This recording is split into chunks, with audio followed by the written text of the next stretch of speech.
ransacking retail stores. LA County put together a task force to try to deal with the problem. Eyewitness News reporter Rob Hayes updates us on whether it's working. When the videos came out and the number of thefts started taking off,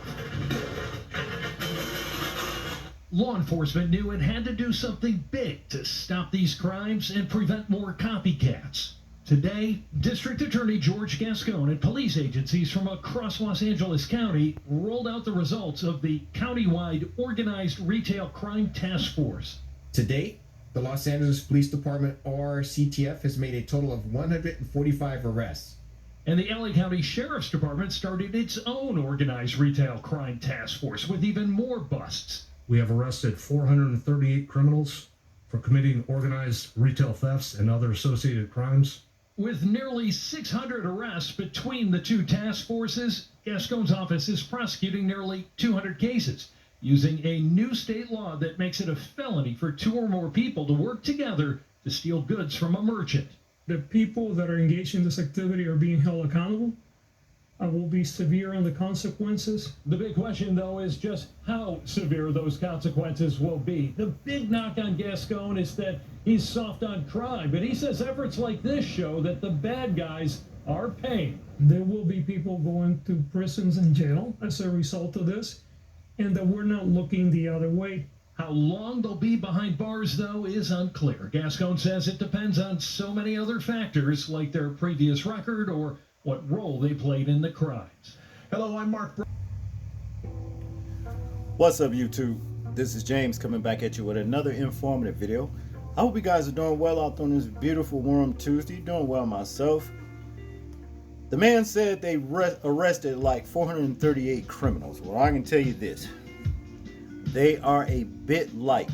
As a matter of fact, they are too light because there's way more criminals than the ones that they arrested that had something to do with this smash and grab stuff.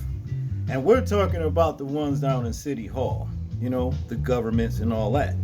The ones that this article says here, Wash.Post article declares U.S. built on stolen land downplays retail theft crisis. Okay?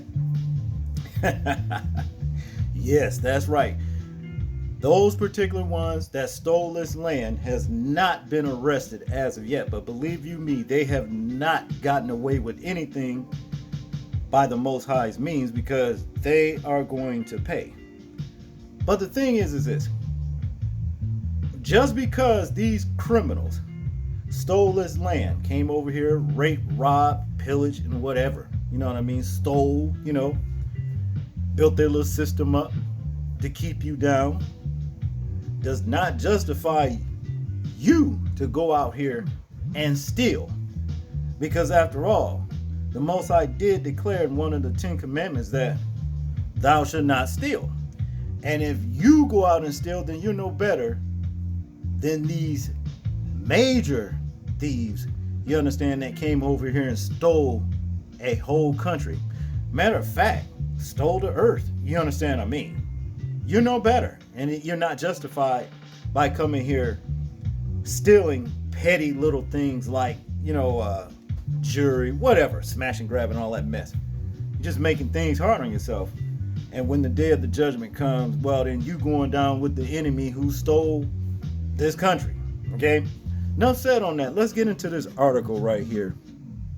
It says here, a recent report by a Washington Post writer describes Americans' retail crime concerns as a late-stage capitalism horror story, juxtaposing the current moral panic to the idea that the U.S. was built on stolen land.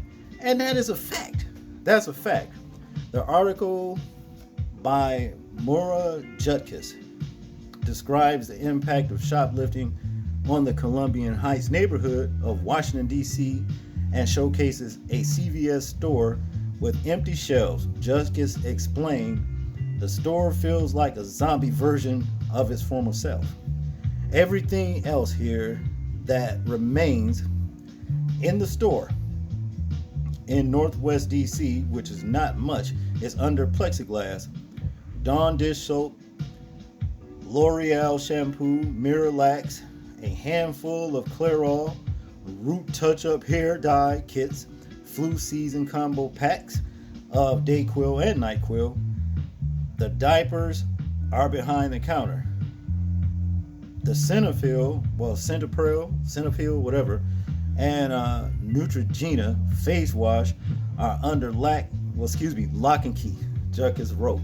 Okay, Americans, Juckus said, are accustomed to stealing through a history of colonialism.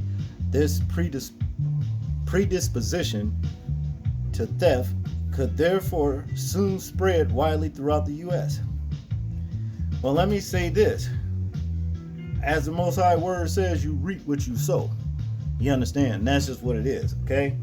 So there it is. To continue, America is a sticky-fingered nation built on stolen land, and its current moral panic is about shoplifting, Juckus wrote. It's not just a worry in Columbia Heights. All over the country, for sea to shining CVS, there are concerns about petty theft, okay? Yeah, right. It's petty theft. And like I said, for these ones that stole the whole country, y'all worried about petty theft, But like I said, it still is not right in the eyes of the Most High, because I can guarantee you, the Most High is going to punish those that's committing the petty theft just like he's going to punish the ones that did the major theft. He's going to do it, punish them all together. Go get the same punishment. That's what it is. Now to continue, other journalists, commentators across social media express anger over the report's message. At Mora Juckus says capitalism is to blame for looting, not the cultural Marxist ideals of the people enforcing our laws in big cities. Newsmax host Rob Schmidt wrote. And speaking on the people that's enforcing these laws in these in the cities here in America, some of the biggest thieves and drug heads you ever want to meet in your life. But the thing is this: they are undercover. They don't tell you that though. Only time they get caught is, like, for example, if they out driving or something like that, and the police pull them over because they swerving a little too much. You understand? And they'll go right on waving their, credentials to the police officer. Well, I'm this, I'm that, head of state, I work in this, such and, and all that. Thinking that's going to get them off. A lot of times it don't. And then they get exposed. But to continue here, it says here, Juckus did not respond to a request for comment from the National Desk Monday. Her X profile was locked as of Monday. The publication also recently reported on President Joe Biden writing that he wondered how people could make love during the coronavirus pandemic. What the hell does that got to do with this article? He weird anyway. To continue. The president is also partial to a steady stream of wacky information from Apple News, such as unusual animal behavior, the publication wrote. Yeah, well, your president is out there, okay? And that's just what it is. Yeah, but like I said, hey, petty theft and what have you, it does not justify, you know what I mean? This is not a way to get even. You don't want to be like the enemy, the rogue, the infidel. You don't want to be like that. You're not getting none out of this little stuff right here anyway. You understand? That's just what it is. That's all I got on this one, people. I want you guys to tell me what you think about this particular article right here. Do you think petty smash and grabs is justified just because this land was stolen? Tell me in the comment section. Like, share, and subscribe. People, please remember to live your life as though we're being watched. Simply because we are. This is James, and I'm out. Peace.